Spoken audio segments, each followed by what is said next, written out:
and roll. Chris Voles, virtual. Chris Dickinson said he was going to join a little bit late too, so he'll be here. All right, being 10 a.m. Central Standard Time, Wednesday, July 9th, 2025, I'm going to call the meeting to order. Next item is Pledge of Allegiance. I pledge allegiance to the flag of the United States of America and to the republic for which it stands, one nation, under God, indivisible, and liberty for all.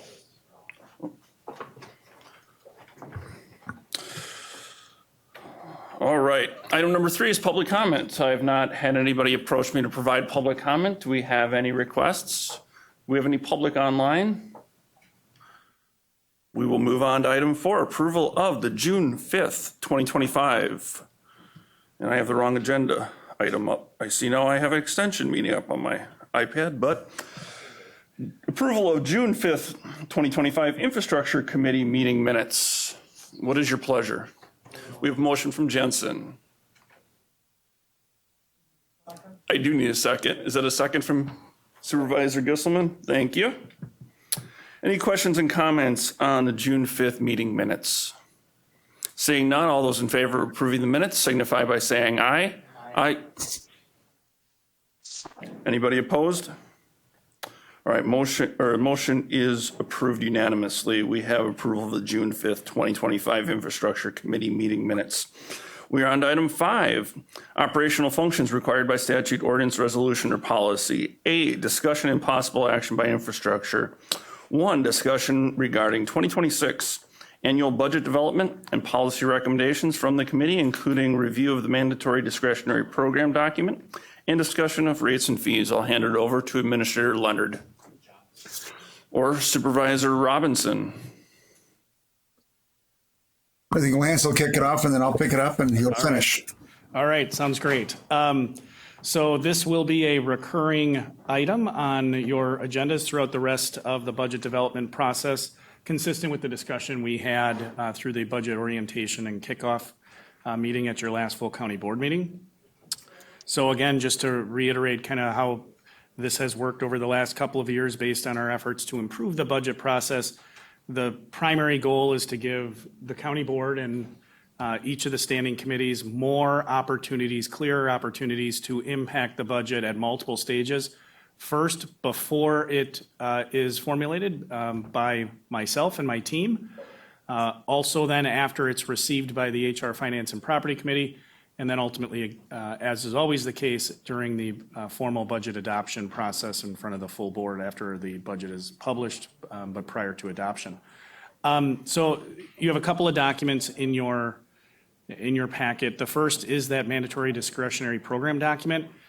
And that really relates to the first policy question that the county board has historically provided direction. And that is, what programs or services does the county offer? And that is largely driven by state statutes. So again, that's the idea of the mandatory discretionary program document, to give you an overview of what programs we offer, which are mandated by state law, and which are discretionary, because again, that's the way you can, one of the ways in which you can impact the budget is by providing direction. Hey, this is a program that, for example, it's not mandated. There are other providers perhaps in the community that would do this, and you want to transition those resources to another program. For example, North Central Healthcare, of course, is the county's human services or mental health community programs provider. Because it's a multi-county entity, Marathon County has vested the executive committee of North Central Healthcare and the North Central Healthcare Board with a lot of oversight responsibility relative to that organization. And over the last several years, those bodies have provided direction to staff at North Central to really undertake the same exercise, identify those programs that are discretionary in nature, where there are private providers or other nonprofit providers in the community that can take over that work, and try to work to see if there's opportunities to transition those services. Just in the last couple of months, the North Central Executive Committee was informed staff have been working on our vocational program that in Marathon County has operated. It's a discretionary program. There's private providers. We operate that program at a loss. Perfect opportunity, and our leadership at North Central Healthcare worked to transition that program to a local provider to not only provide that service, but they also took the staff. So it was a really great opportunity to be efficient with county funds. The same is true for all of the standing committees and the programs that you oversee. So that's the mandatory discretionary program list relative to that first question. The second policy question that we referenced in that orientation and kickoff meeting is at what service level? That's that second policy question. The idea, again, being that while a service may be mandated, you can deliver that service at a different quality level. That oftentimes state statutes are silent on or not as stringent in their requirements relative to quality. For example, the county board, the example I use frequently is very germane to this committee. The quality measure we use that drives staff in our budget building process relative to the infrastructure committee, or I should say the highway department, is our PACER rating. The county board has been clear. We want to have an average PACER rating of 7. So that drives how many miles of roadway we're going to rehabilitate each year. And Jim builds his budget around that goal. Quality measures can be, or I should say service levels can be those quality measures. They can be timeliness. So that's that second policy question. The third is rates and fees. So we deliver programs and services. Oftentimes we don't have the ability to charge fees, but where we do and where those fees are not set by the state government, the direction that the county board has had is really to take a look at those and try to make sure that our fees align with some philosophy that the county board sets in terms of what is our cost recovery. So this is one of the areas in the budget I think we've made perhaps the most strides in the last several years to enhance transparency and knowledge around those rates and fees. Last year, you adopted a budget that had an appendix that laid out very clearly what those rates and fees are. And that document, the excerpt from the budget, that appendix is included in your packet beginning on page 53. So again, that's an opportunity for the county board to provide direction. And I think HR Finance and Property Committee Chair Robinson put it quite well in the orientation that was before the county board. Our cost to continue to deliver those services continues to go up because of the cost that we have in terms of wages, fringe benefits, health insurance, things of that nature.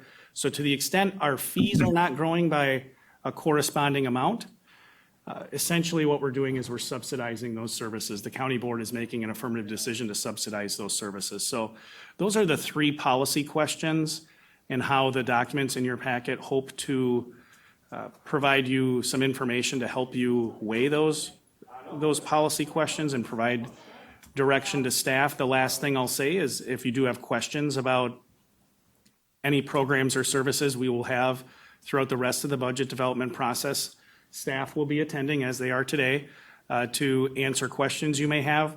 That said, I much prefer personally a take-home open book exam to a pop quiz. So if you know you have a question about a program, give us as much notice as you can, and we'll try to bring that information to an upcoming meeting. But certainly if questions come to you during the meeting, please don't hesitate to ask.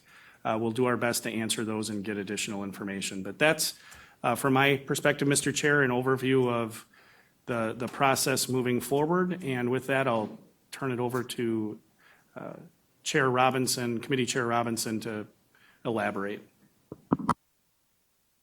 Thank you and good morning. Over the last couple of years, we've been trying to expand the opportunities for members of the county board to be engaged and involved in the development of the budgets. And it was in response to criticism that we heard from members, and we've been trying to educate you relative to the process with the Budget 101 presentations on an annual basis. But also this meeting starts the process by which you as a committee and as individuals can begin to impact that that process. And we would encourage you not only at the committee level, but if you have a concern in a different in the programs that are administered by a different committee, to attend those meetings and raise those issues. But we are again looking at it from the perspective of getting input early and often. And the administrator referenced, basically two parts to the budget process, and there's really two budgets. One is the administrator's budget, and the administrator is going to be working on budget assumptions and priorities that we will, as a county board, adopt later this month in the formation of the budget, as well as what programs we think are important, whether they be new or old. The caveat is that if you've got a new program with tight revenues, we need to find a way to fund that, and that may be through new fees or cuts to other programs. And the administrator will take that and develop his budget that he will be presenting to the board in September. Once he presents it to the board, it becomes the county board's budget.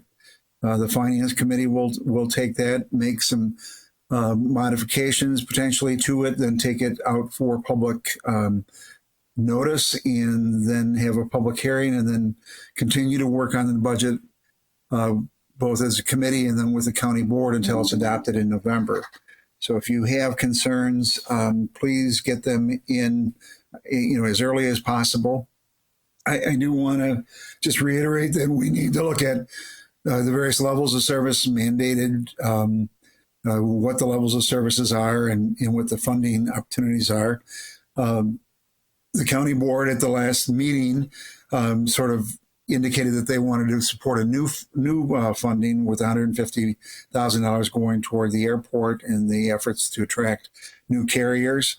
There are issues relative to highway facilities and the future broadband that also would come into play as part of the committee's discussion. It's important to note that not all dollars are the same. We have approximately a $200 million budget, of which $55 million comes from the levy. So if we are looking to cut levy, you need to look at what the funding source are. And the highway department has general transportation aids and a number of other funding sources that it relies on, as do others, with the airport being off the levy. But you need to be aware that a cut of $100,000 may not be a levy cut of $100,000. It may be much less and have some ramifications. So I just would like to reiterate the issue that the administrator talked about, is that we charge fees for certain programs, and if we don't increase those and keep pace with inflation, it results in a subsidization of that program from other sources, whether it be levy or cuts in other programs. So I encourage you to look at the fees that are associated with providing services and make sure that they're current and adequate to fund those programs and go forward. But we look forward to working with you over the next few months in development of the next year's budget, and I'll turn it back to the administrator.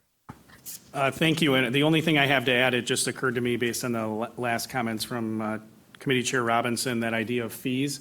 A good example of that recently, there was just some great conversation at the Environmental Resources Committee about implementing a fee in connection with our personal on-site wastewater treatment system maintenance program.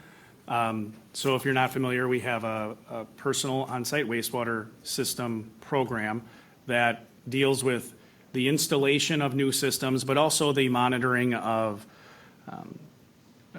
the ongoing monitoring of existing systems. And that's a mandated program. But historically, Marathon County had not had a fee did not collect a fee, did not charge a fee for purposes of its maintenance program. A lot of other counties, about half of the other counties in the state had. So we had a fee that dealt with the new installation of those systems to support that program, but not that ongoing maintenance component. And it doesn't serve all individuals in the county. That's if you live in an urban area, you're in a sewerage district or a water district, you're connected to municipal water or sewer, your fees for those programs are collected by that municipal entity. So the committee discussed and had very, very robust discussion about is that something that, to Chair Robinson's point, do we want to continue to essentially subsidize that? Or is that something that if we did implement a fee, it could support that program that serves a defined population of the county? And ultimately, that was the recommendation of that body, was to move forward with further evaluation and project planning from staff to bring forward how we would implement that fee. It would generate about $125,000 was their recommendation to essentially completely fund that maintenance for the delivery of that service. So another great example of the county board understanding the fiscal situation, which all counties are in relative to limited revenue streams and a limited growth of net new construction and additional revenue coming in. So those opportunities that exist, again, you did this last year in the budget with the Health and Human Services Committee, and the Health Department completely reviewed, completely reviewed and updated their fee schedule relative to environmental health and retail food inspections, to really keep pace with not only the delivery of that service and what users took more of our time and energy, and try to align those fees with that work. So if you do see opportunities, please don't hesitate to ask, and we'll bring that information forward. But that again that's an area that's not a staff determination. We don't determine what fees we charge, just like the county board updated the fees for ice time. That is clearly within the purview of the board. So to the extent staff can assist you in making those important decisions, happy to do that. But that's all I have, Mr. Chair. Thank you. Thank you. Go ahead, Vice Chair. Thank you. So when we're looking at these fees that are listed here, I would assume that we have line items in our budget that show how much we're collecting for all of these fees. Is that something that we could get as an addendum to this information? Because in essence, a fee is a usage tax on some entity. And so when you kind of think about the amount of fees that you're charging, it kind of gives you a better idea of how much we're collecting in fees and how that would relate to the entire budget. Sure. I'll talk to our finance director about what's the best way to get that information, but you're absolutely correct. That's why I think enhancing transparency with the fee schedule and the budget, you are absolutely correct. The fees that ultimately are approved by the board do drive the budget. The budget would not be very valuable if we had a fee schedule that didn't correspond to actual revenue. So I'll talk to Sam about that. One of the assumptions that HR Finance is going to be discussing, the budget assumptions, is particularly, I think to your point, what is the general increase we want to apply across the board to those fees to keep pace with our increased cost of delivering those services. But I'll talk to Sam. We certainly do have revenue lines within each departmental budget. I'm not sure they're broken down. I know they're not broken down to the level of detail that the fees are, because some of these fees have they're for retail food, for example, they're based on the size of the entity or the number of meals that are being served. We have different fee schedules. I believe those roll up into a general revenue, but I'll talk to Sam to see what level of detail we have. Commissioner Griesbach, can you comment on where you feel highway's at in terms of rates and fees, and maybe talk a little bit about how you keep track of that and where you kind of fall within surrounding counties in the state? Sure, thank you. I checked in with Portage County, do a lot of comparison with Portage County.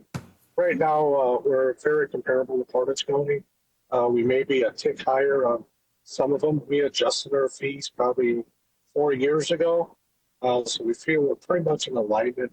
One thing that Marathon Community does in the spirit of municipal cooperation with other entities is we do not charge any other local municipalities for any fees that they have. For an example, Village of Marathon last year, we put an underground tunnel in. That was an open cut. Normally that would have been a $750 charge. We did not charge them for that because our policy right now is we do not charge any local municipalities. Most counties at this point do charge other municipalities, so our fees are in line with that one caveat. Okay. If I can add one thing, Jim, and please keep me honest, correct me if I'm wrong here, but a lot of the charges we have with respect to highway are, we certainly do have some user fees, but we have more intergovernmental charges. So our work that we do for the state, we are provided we have a rate schedule for equipment that we bill out, and we do bill back the state the actual cost for the employees that we have doing the work pursuant to, for example, the routine maintenance agreements. Is that fair to say, Jim? That's exactly, yeah. We're right now the state's in a big realignment as far as the PEMS rates for equipment, so we're taking a look at that statewide. But yeah, exactly. We charge every minute that we're on the state roads, it gets charged back to the routine maintenance agreement. There are, going back to the permit fees, there are no permit fees charged to the states. The most of our permit fees are utility permits. We're not a high fee entity, meaning we don't get a whole lot of fees. We probably Okay. probably the driveway fees is the biggest ones in public, and we probably do about 50 a year. Jerry, how do you feel from CCIT perspective? Really, the only fees that we typically charge are to the law enforcement agencies that are outside of the Wausau Police Department and the Sheriff's Department. And I think those are set at a pretty good rate. We keep track of how much it costs us to provide that service to them. Recently, we added a customer, Riverside Fire, who typically for the fire departments, we just do a few things for. They asked us to do a little bit more, and so Lance and I had talked about that a couple of times to make sure that we're charging them what we considered a fair rate. Gotcha. So we keep basically a rate sheet that's available to people. Sounds good. I think we're in good shape. Vice Chair Dickinson, question on airport. When you have airport board meetings, you guys have discussions on rates? How often does that happen? Typically, two times a year. Okay. Oh, Brian's online. Okay. Well, we've got Vice Chair here. He's got all the knowledge. So, anybody have any questions, comments? Supervisor Jensen. Thank you, Chair. So one question on the services, mandated yes or no, would be, do we have a way, again, I'm asking for an easy way, it's a complex question, but really understanding, what are the costs of the services in proportion to the quality? We mentioned quality is going to drive that cost, but as we talk about, are we scaling up, are we scaling down, those kinds of things, how does that impact the budget? And then maybe to piggyback on, Vice Chair's question, some of these are through grants, some of these are tax levies, some of these are fees-based. So we can really understand as we're developing the budget, what are the true costs of these services and what are the funding mechanisms behind them? Yeah, that's a great question. So the short answer is there an easy way to do that? The answer is no. We had toyed the board quite a number of years ago. If you are looking for some interesting reading and some help sleeping, there's a county, the Wisconsin Counties Association puts out a handbook every year that goes through how counties budget. And counties budget, it's the line item budgeting process. What you're alluding to, I think is a great idea. I'm not aware of any counties in the state that do it.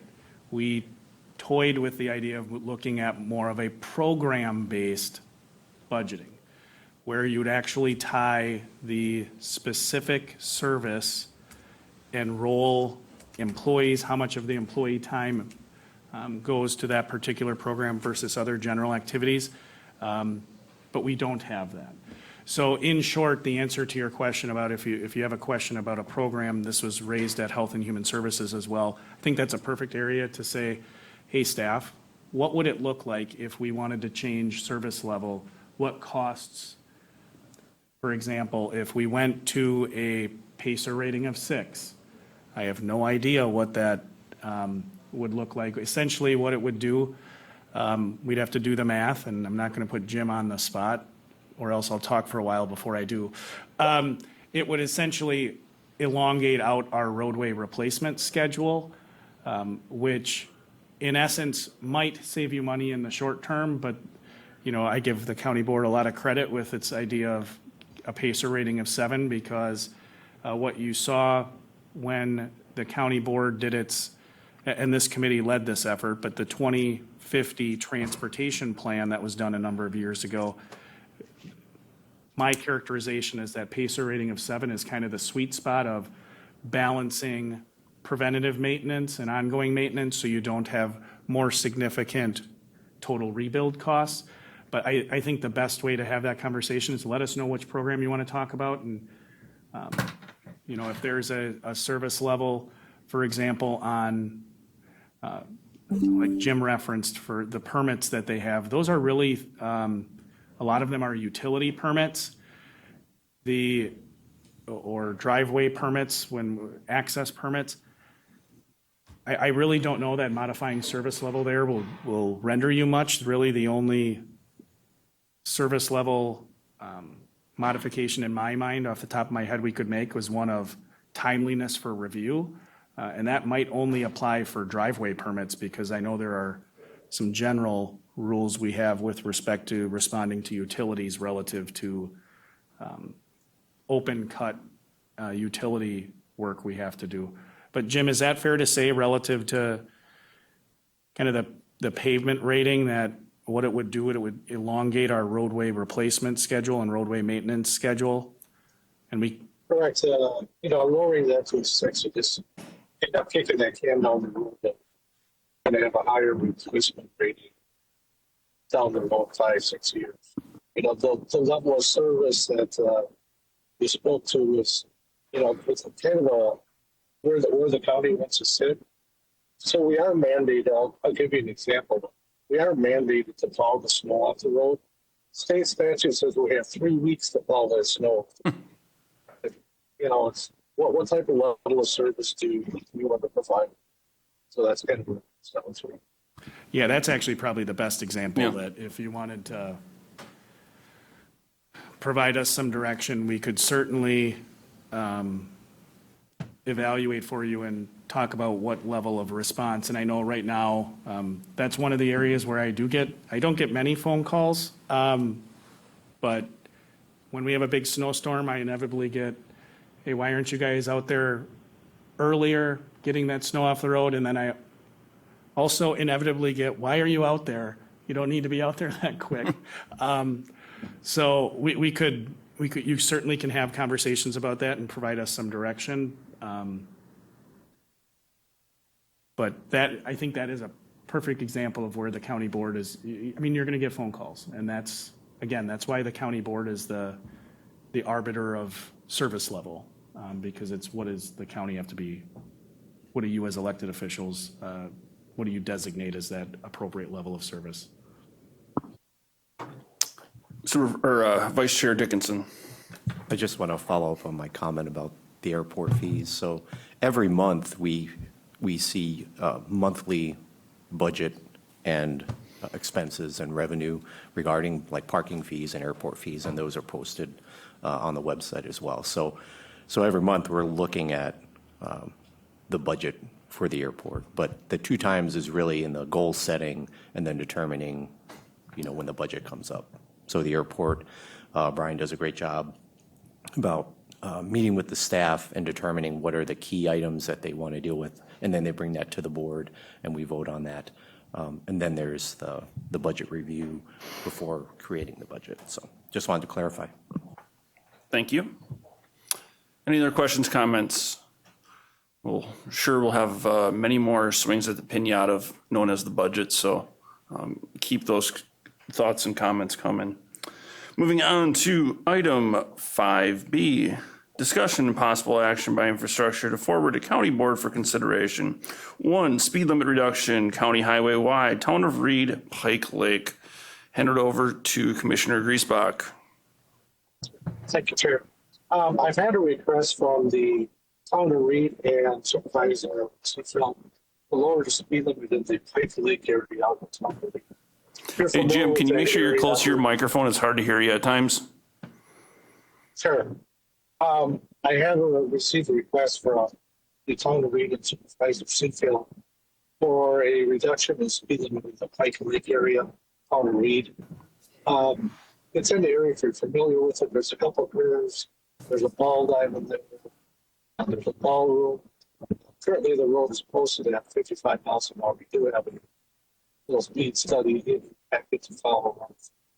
But typically, you set those speed limits at an 85% percentile, meaning you want to have the speed limit set at where most people are going to drive within a safe limit. So you want to have the speed limit where most people are driving. So we did do a crash history out there. Through 2020 and 24, we had 5 crashes in the areas.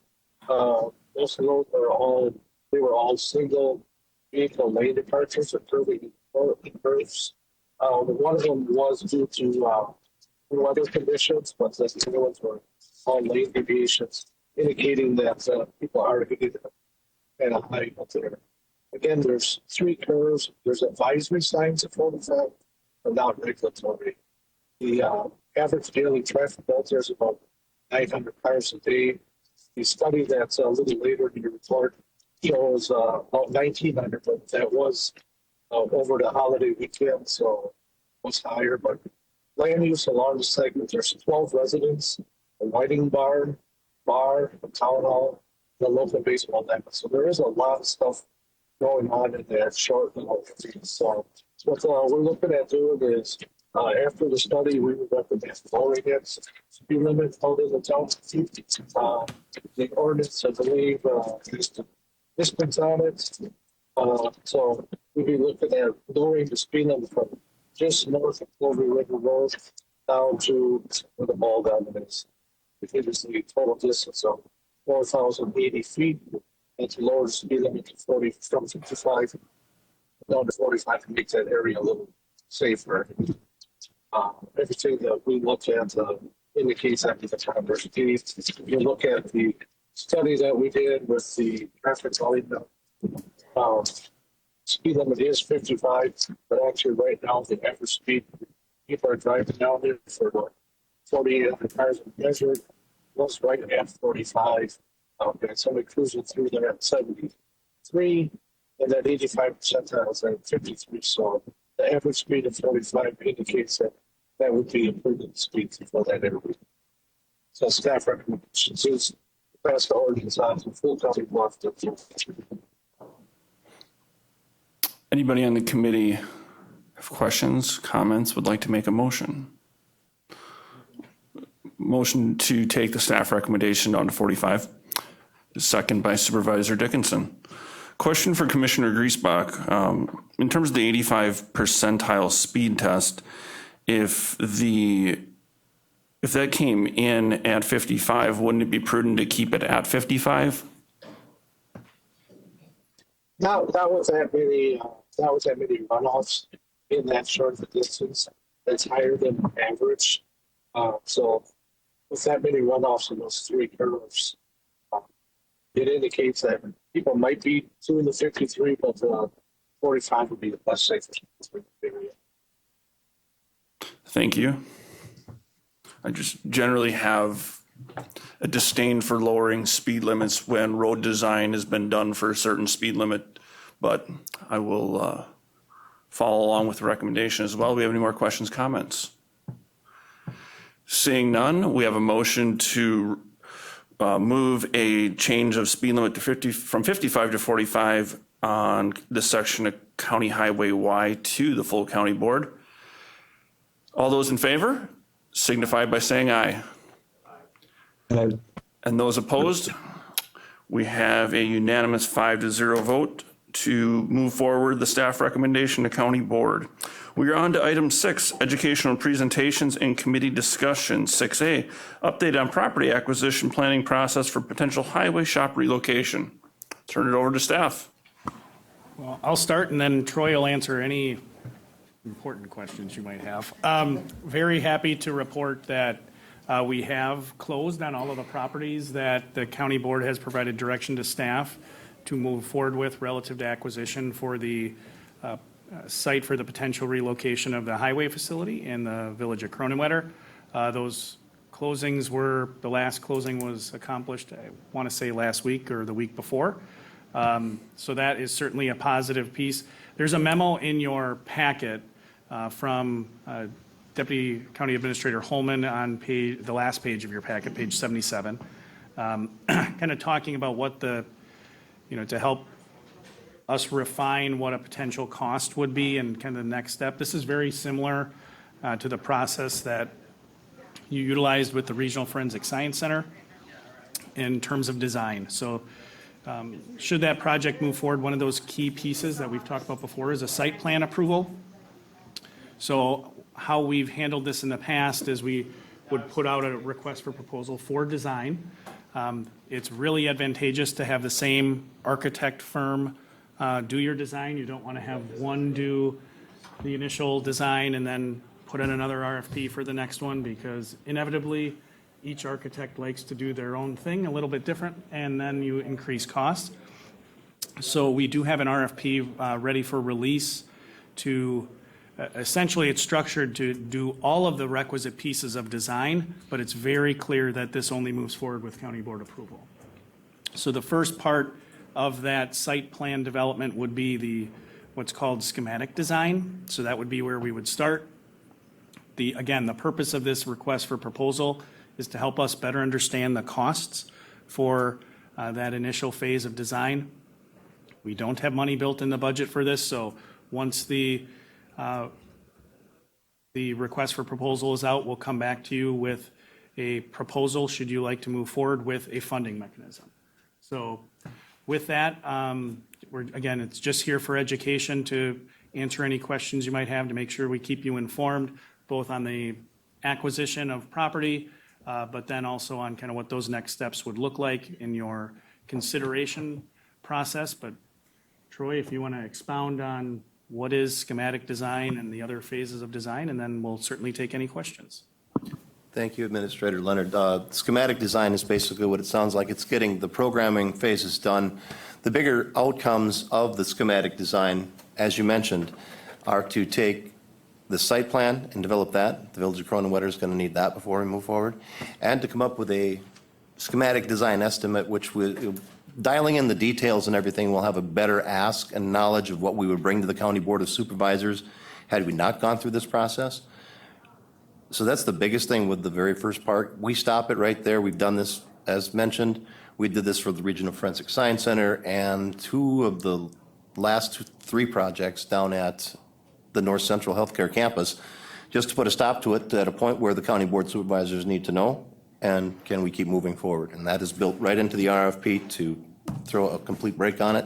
It's a hard dollar fee at first, and then we'll take a percentage on what happens on the actual bid date when we get all the numbers back from the subcontractors and suppliers.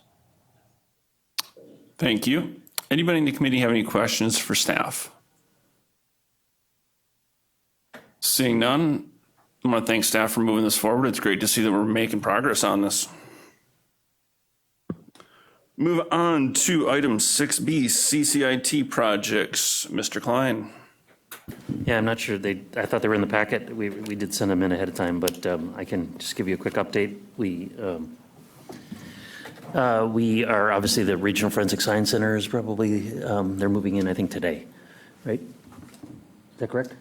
The staff for the actual move is tomorrow. There are sorry. some things that they're moving in today, but the actual occupancy is happening tomorrow. Correct. So my team's over there working on it. There's a lot of video stuff that's going on in that facility. Is some very specialized video stuff that's being done by the vendors out of Green Bay. That's the big topic this week. Last week, over the last couple of weeks, we've been working on disaster recovery planning. If you're not familiar with it, another county in Wisconsin got hit with a ransomware attack. We did an after action on that from information we were able to find out, because they have a very similar network to ours, and put together a list of priority issues to bulk up, to improve our security as well. So we're working on that right now. And then we'll be rolling out a product to all of the county staff. There's already been a pretty large pilot. Lance was in the pilot and provided us some useful information. We're rolling out a product called Red Sky, which is basically what it does is whenever you're on a Wi-Fi connection or at home, whenever you're outside of our regular network, you have an opportunity to put in the address that you're at in case that you make a 911 call from your phone, because we do support a soft phone now. And so we want to make sure that the 911 calls that get delivered to our dispatch center have the right address in them. So we've done a pretty large pilot with that, and we're rolling that out, I think, next week. We'll be upgrading our mobile device management product to Microsoft's Intune product. That's been a lot more difficult than I expected. And it drove us into a whole other discussion that Lance and I have spent, unfortunately, a large amount of time on, which is our use of cell phones, both work phones and personal phones. I don't know if you wanted to, I don't really want to get into that too much. All I can tell you is we had a lot of different departments doing different things, and there wasn't a lot of standardization. So we're working on addressing that issue. Is that a fair statement, Lance? So that's those are kind of the big topics right now. Do you have any questions on anything? Anybody in the committee with questions? Thank you. Seeing none, thank you for the report. We're on to item number 7, next meeting date and time announcements and future agenda items. 7A, committee members are asked to bring ideas for future discussion, as always.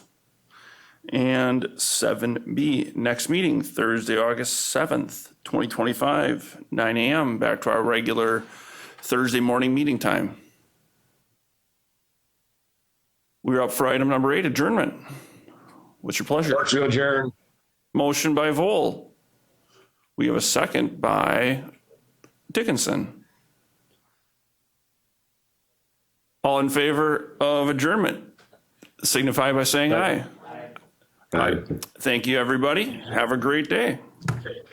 Thanks, you too.